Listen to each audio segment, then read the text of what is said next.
Hey, and we're back with another episode of Before You Buy. That show will give you some straight up gameplay and our first impressions of the latest games releasing. And today, it's going to be very strong on the first impressions side because we've been jumping into Marathon, Bungie's next big live service shooter. Full disclosure, we put a lot of time into this game between an early preview almost like a year ago, as well as spending a big chunk of time in the server slam earlier in the week, and now spending time with launch. We got a grip on what the game is, but to be honest, it's still early. We don't know how the meta is going to shake out. We don't know how the community is going to take to it, and ultimately what Bungie does to change it. But on its own, collectively here, like to be completely honest, I know it's popular to just dunk on this game, but we've been having fun. There's definitely some sticking points. It's a weird game, and I don't think it's gonna be for everyone, specifically the fact that it's an extraction shooter, and it can be a surprisingly sweaty one. This isn't Bungie trying to casualify the extraction shooter by any means, because the PvP stuff is really strong and really intense here. I don't know if this is going to get everybody over on the extraction shooter side by any means, and it's a different flavor than the very popular Arc Raiders. Also, if you're a live service person, I don't know if this is going to be the one to win you over specifically. But I think at the very least, Bungie's got a pretty solid foundation here now at this point. Is it enough to make this game live forever, like their next Destiny or something like that? I don't know. I cannot predict this stuff, but it's got a couple of weird, kind of annoying things. Just some weird decisions here and there, some things that bothered us playing collectively, but we've still been having fun. So here's a general breakdown. In Marathon, you and a squad of possibly up to 2 other people roll into some good-sized maps, looking for loot, accomplishing activities, checking some boxes, facing off against AI bots, and occasionally encountering real players, taking them down and stealing their loot. Then it's up to you to time it right and extract out and survive with all your stuff that you can then safely bring back into the menus and tuck away into your vault. If that stuff is not vaulted and it's on your person when you die in the field, you lose that juicy loot forever. So it's a real high stakes type of first person shooter. And where this game gets props, surprise, surprise, is the actual feel of the combat. Bungie, once again, has it figured out here. Shooting is incredibly satisfying. Good weapon feedback, solid tight aiming, engaging movement, good sound effects, good hit detection, good feedback response from popping enemies just right, specifically some of those AI enemies, like when you get a good shot on them and they pop, you get that familiar pop you get when you kill an enemy in Destiny. Moving, shooting, running, gunning in this game feels like absolute butter. That's where they got it figured out. The sniper rifles feel badass. There's a good kick-ass Magnum you can get pretty early on, solid BRs, assault rifles, and all of them got this weird sci-fi flair to them, which, to be honest, makes some of them not look very badass. Some of the guns just straight up look like Lego. But at the very least, what you do get is some customizable aspects to them. Weapon skins, as well as augments or upgrades you can equip to the gun, like switching on and off scopes, that I think helps sell the kind of risky choice of visual style for weapons. It's still early, so it's hard to find like which ones are going to be really memorable, which thing is going to be like the Gallarhorn or something like that. I don't even know if I'm saying that right, but you know what I mean. There are 4 maps at launch, and I'd say they progressively get better as you start experiencing all of them. The first one is a little soft, but I'd say give it a little bit more time. The maps themselves have some really cool sections, visual set pieces, as well as like outside or exterior engagement points. It's the interiors that I don't think are really as exciting. They all kind of feel samey. A lot of them are just cluttered computer labs or warehouses, and not even the visual style, but really just the way they're laid out with entry points and very small hallways. They're just not the most exciting all the time for firefights. But roaming around these environments, it's not too quiet. You have moments of it being quiet, but oftentimes you're going to run into AI bots, and they are downright incredible just with how engaging they really are. These suckers are smart, they're effective, they're powerful, and you'll be surprised how much you're going to get your ass kicked by, AI NPC enemies. They're fun to square off against, they keep you on your toes, and they really breathe a lot of life into the game. As a player, you have a choice over a couple of different shells, which are essentially characters with their own different special abilities, specializations, and ultimate abilities, and it runs the gamut from being able to identify targets for your teammates, as well as spot loot, through walls, use a little remote viewer drone, healing capabilities, the ability to go invisible, generate a shield for your buddies. And despite a couple of ultimates here and there that feel a little limp, I think a lot of the abilities are pretty solid, and they really come into play when you're engaging with other players. And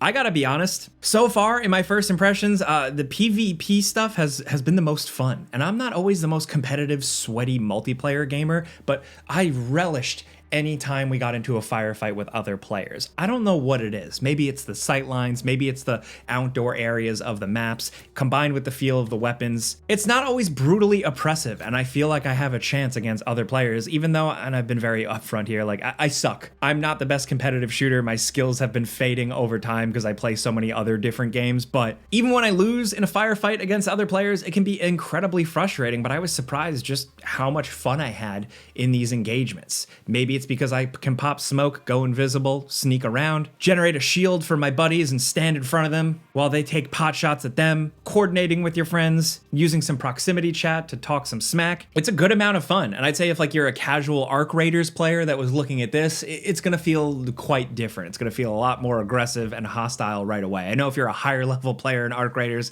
that's a different story. But if you just play kind of casually, so far already, the PvP stuff has been solid. And it's also just been good to pick up some sweet loot from downed enemies. Now, that's the next thing. You extract, you have all this loot, and a lot of it feels really forgettable. I don't know if it's the small little icons or the fact that so many things you pick up are just things you sell. There's almost a learning curve to the whole progression and loot system, not just because it's a, extraction shooter where you're gonna lose stuff and you gotta worry about vaulting stuff and making sure you have money to buy new stuff when you lose all your stuff, but just being able to identify at a glance and parse through all this information and suss out what's what. It's gonna take you a minute to really get the grips. This is more of a personal gripe, but it's a thing with these games. Like, I hope you like navigating menus, the video game. There are so many things to click on, move around, manage your loot, especially if you die, you gotta do a bunch. They do some quality of life things here and there to make it a little easier, but this and other games of this nature, you spend a lot of time in menus, looking at stuff, clicking on stuff, moving stuff around. Me personally, maybe it's like my attention span, but like I just wanna be in the action and less fiddling with loot. So be warned. While it feels like there is a lot of like weird loot stuff,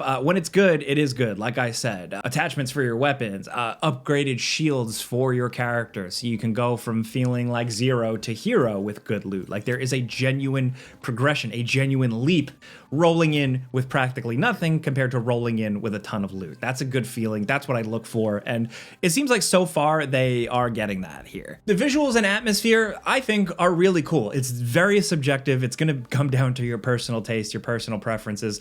But I think the weird cyberpunky hacker style sci-fi color palette, environmental design, look of the characters and stuff does feel unique. It does stand out. It kind of feels really high end and weirdly flashy, like a tech or car commercial from the future or something. I don't know. It's hard to explain. But where it does go overload, I think, is on the menus and the screens and stuff like that. There's just a lot of shit going on, a lot of words, a lot of hacker text flying by, and sometimes it can be, again, hard to parse through some things. It takes a minute. But on the flip side, some of the visual style to like the fonts and like the sound design and like the presentation are pretty cool. It's just like when you're looking for at a glance info, sometimes it can be a little messy. But that being said, there is a lot of progression. There is a battle pass style thing, which I haven't dipped my toes into because I paid $40 for the game. I didn't really want to look at the shop or the battle pass or anything like that. I just focused on the core offering itself. And there is a lot to chew through in terms of progression. There's all these codex things with sub-objectives to check off, little things to complete just in games that will net you rewards. And you'll be surprised how much stuff you rack up in the background just by playing. But the big thing here, the main thing is factions. You're gonna unlock all these different factions that are essentially these different sci-fi dystopian mega corporations that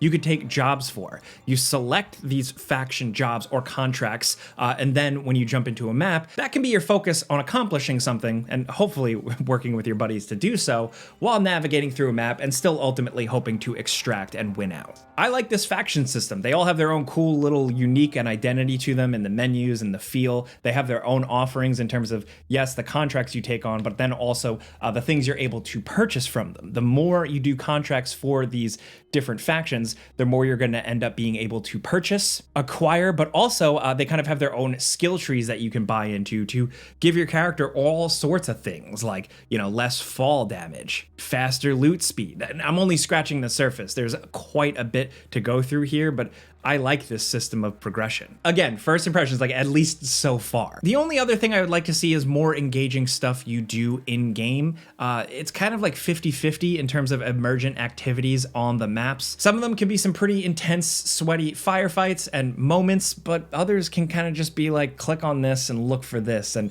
it's kind of lifeless. Some of it's a little boring, and I wish there was more. But again, for me, the focus has just been finding other players and fighting with them. Ultimately, this is just a brief overview. And again, I really want to stress, like, time will tell how Marathon will shake out. And all of us here at gameranx, like I said, we collectively put a good amount of time into the game, all on PC, by the way, which performance has been fine. But like, we're not going to blow smoke up your butts. We're not extraction game experts by any means. So we don't know how exactly the greater community will take to it. Still, so far, from like early periods to the server slams to now at launch, with servers seemingly holding out and being all right, we've been having a genuine amount of fun. Is it enough to make this game last forever? I don't know. I think there is a solid foundation, specifically with the depth of progression, that will definitely help it out, but time will tell. With live service games, you never know. But at the very least, Bungie does have experience working on these with years and years of Destiny, giving the players exactly what they want, giving the players exactly the things they don't want. There's a push, pull, give and take with this thing, so